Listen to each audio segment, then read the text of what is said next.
వరంతో ఉన్నావిడంటే అంత మాట అనకండమ్మా.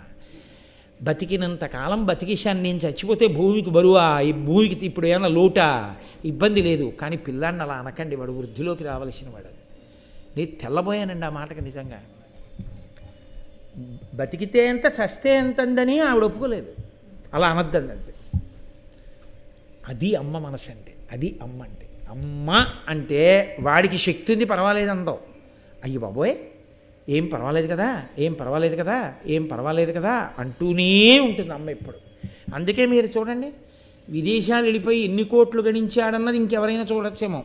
కడుపు నిండా తింటున్నాడా లేదా, వేళ పట్టునా, వాడు సుఖంగా ఉన్నాడా, బాగా నిద్రపోతున్నాడా, ఇది చూస్తేనే అమ్మ.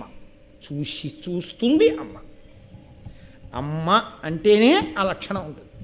కాబట్టి ఆవిడ వెళ్ళి గరుత్మంతుడు నమస్కారం చేసి, అమ్మ నేను వెడుతున్నాను అమృతాన్ని తీసుకురావడానికి అంటే, అనిలుడు పక్ష్మయుగ్మము అమృతాంశుడు వీపు అనలుండు మస్తకంబు ఇనుడు సమస్త దేహమును ఎప్పుడు కాచుచు నీ కభీష్టముల్ ఘనముగ చేయుచుండెడు జగన్నుత ఉన్నతయున్ జయంబు చేకొనుమని ఇచ్చే దీవెనలు కోరి ఖగేంద్రునకున్ ప్రియంబునన్. అమ్మ ఆశీర్వచనం చేసింది.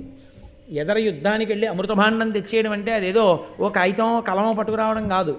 వాళ్ళు అస్త్రములను శస్త్రములను ప్రయోగిస్తారు. పిల్లవాడి శరీరం ఎక్కడ సొక్కిపోతుందో అమ్మ మనసుని చూపిస్తున్నారు నాన్నయ్య గారు. కాబట్టి ఆవిడంది ఆశీర్వచనం చేస్తూ, అనిలుడు పక్ష్మయుగ్మము, నాయన వాయువు సంతతము నీ రెక్కలను కాపాడుగాక, చంద్రుడు నీ వీపును పృష్ఠభాగమును రక్షించుగాక, అగ్ని నీ శిరస్సును రక్షించుగాక, సూర్యుడు నీ శరీరమునంతటినీ రక్షించుగాక. అమ్మ పెట్టిన రక్ష ఏదుందో అది సాక్షాత్ పరబ్రహ్మము చేసిన ఆశీర్వచనమే. అమ్మ నోటి వెంట వచ్చిన మాట నోటి వెంట వచ్చిన మాటే. అమ్మ ఆశీర్వచనం చేసింది అంటే అంగరక్ష కట్టించుకున్నట్టే లోకంలో. అందుకే అమ్మ ఆశీర్వదించడానికి అమ్మ శరీరంతో లేనివాడు ఏడవాలి, మిగిలిన వాడికి ఆ బాధ లేదు.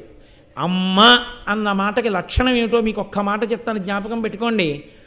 ఒక మహాసభలో సన్మానపత్రం ఇచ్చి గండపిండేరమో లేకపోతే చేతికి స్వర్ణకంకణమో వేశారనుకోండి, అందరూ అంటారు, అబ్బా ఏమి గొప్పవాడండి, ఎంత సభాపూజ్యత అండి, స్వర్ణకంకణం వేశారు మహానుభావుడికి, అంత గొప్ప సన్మానపత్రం ఇచ్చారు, ఏం అదృష్టమో ఏ జన్మలో ఏ పుణ్యం చేసుకున్నాడో అంత గొప్ప స్థాయిని పొందాడంటుంది. ఇంటికి వెళ్ళేటప్పటికీ అందరూ వెళ్ళిపోగానే ఒరే అలాగే కూర్చొని కాస్త ఉప్పట్టుకొచ్చి దిగదుడిచి పారేసేది అమ్మొక్కతే.